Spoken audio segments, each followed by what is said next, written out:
افغانستان د ساوث افریقا د پاره خپل ون ډے سکواډ اناونس کړی دی. کم کلاډیان افغانستان په دې لوبډله کې ورچولي دي. مکمل لیست در سره شریکوم.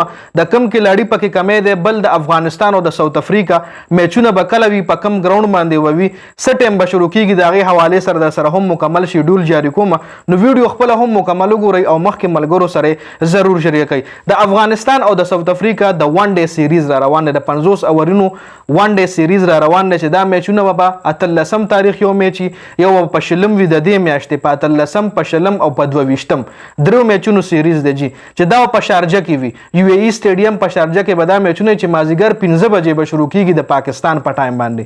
مازیګر 15 بجې هر یو میچ چې کم دی 15 بجې به مازیګر شروع کیږي جی. اوس مکمل سکواډ طرف ته راځو، هغې نه پس په تاسو هم ما سره خپل رای شریک کوئ چې په دې کې د کم کلاډي کمې د افغانستان دی کې کم کلاډي نه دی شته. یو خو ښکاره خبره ده چې یو مین اهم کلاډي چې کم دی د افغانستان په دې سکواډ کې نشته دی. اب تاسو له اوس په ویډیو کې ښکاره شي. سکواډ طرف ته راځو، تاسو له په سکرین باندې ښکاري حشمت الله شاهدي د دې سکواډ لوبډلې د دې کپتان دی. ورسره وایس کپتان چې کوم دی رحمان الله ګوربز دی، نه سوري رحمان الله ګوربز وکټ کیپر دی، وایس کپتان دی کې نه دی اناونس شو. حشمت الله شاهدي کپتان، رحمان الله ګوربز وکټ کیپر، بیا رحمت شاه دی، عبدالمالک، ریاض حسن، درویش رسولی، اکرام علی خیل ورسره دویم وکټ کیپر دی، ګلبدین نایب، محمد نبی، عظمت الله عمرزی، راشد خان، ننګیالی خروټي، الله غزنفر، فضل حق فاروقي، فرید ملک، نوید زدران او بلال سمی. دا ټوټل ټیم چې کوم دی د افغانستان ټوټل ټیم دی د ساوث افریقا خلاف د درو میچونو ون ډے سیریز د پاره. د کې اوس یو کلاډي چې کوم دی مجیب الرحمن، هغه د انجری په وجه باندې د دې سکواډ حصہ نه ده جوړه شوې. مجیب الرحمن چې د افغانستان د لوبډلې یو ډیر اهم کلاډي دی، یو ډیر اهم رکن دی د ټیم، خو هغه د خپل انجری په وجه باندې په دې سیریز کې نه دی اویلیبل جی. اوس داسې کم کلاډي دی چې د ستاسو په خیال هغه په ډومیسټک کرکټ کې اوس چې افغانستان یې کم شپږیزه لیګ وشو هغې کې ښه پرفارمنس کړی، خو دې ټیم ته راوستل پکار او ټیم کې اوس نشته دی. داسې کم کلاډي دی، د هغه نوم تاسو کامنټ کوئ. افغانستان چې څومره هم فینس دي د هغه یې لویمه. بل دې نه علاوه که په دې سکواډ باندې موږ نظر واچو نو یو ښه بیلنس سکواډ دی، ښه زبردست سکواډ دی.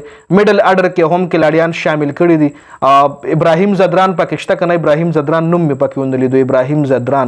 ابراهیم زدران نوم پکې هم نشته دی یار. ابراهیم زدران، حشمت الله شاهدي دی، ګورباز دی، رحمت شاه عبدالمالک، ریاض حسن، درویش رسولی، اکرام علی خیل، ګلبدین نایب، نبی، عظمت الله، راشد، ننګیالی، غزنفر، فاروقي، فرید ملک، نوید زدران او بلال سمی. ابراهیم زدران پکې هم نشته دی. اوس ابراهیم زدران ولې نشته د هغې باره کې خو ما انفارمیشن نو کلیکټ کړی، ما وی کېدای شي پکې وي، خو اوس مې چې لیست له وکتل نو ابراهیم زدران نوم مخې له راغو، خولې له مې راغو، نو ابراهیم زدران هم نشته. اوس هغه انجری دی یا څه بل څه وجه د هغې باره کې زه اوس تاسو سره انفارمیشن نشم شریکولی ځکه ما له د هغې علم نشته دی. اوس په څه وجه نشته په سکواډ کې هغې کمنټ تاسو کوئ. ابراهیم زدران هم نشته چې یو مین کلاډي دی، د او ډي آی ښه کلاډي دی. ګورباز سره خو اوپننګ کوي. اوس ګورباز سره به اوپننګ څوک کوي دا به راتلونکي ټایم کې پته لګي ځکه زدران ابراهیم پکې نشته دی. ابراهیم زدران نو دې نه علاوه که نور په سکواډ باندې موږ نظر واچو، ښه بیلنس ښه زبردست سکواډ دی. ساوث افریقا نه میچ هم ګټلی شي او ټف ټایم هم ورکولی شي. ساوث افریقا هم چې کله ټیم اناونس کړي به در سره انشاءالله شریک کوم. خو دا د افغانستان سکواډ دی د دریو میچونو ون ډے سیریز دپاره د ساوث افریقا خلاف. خپله رای په کمنټ کې ضرور شریکه کوئ. والسلام.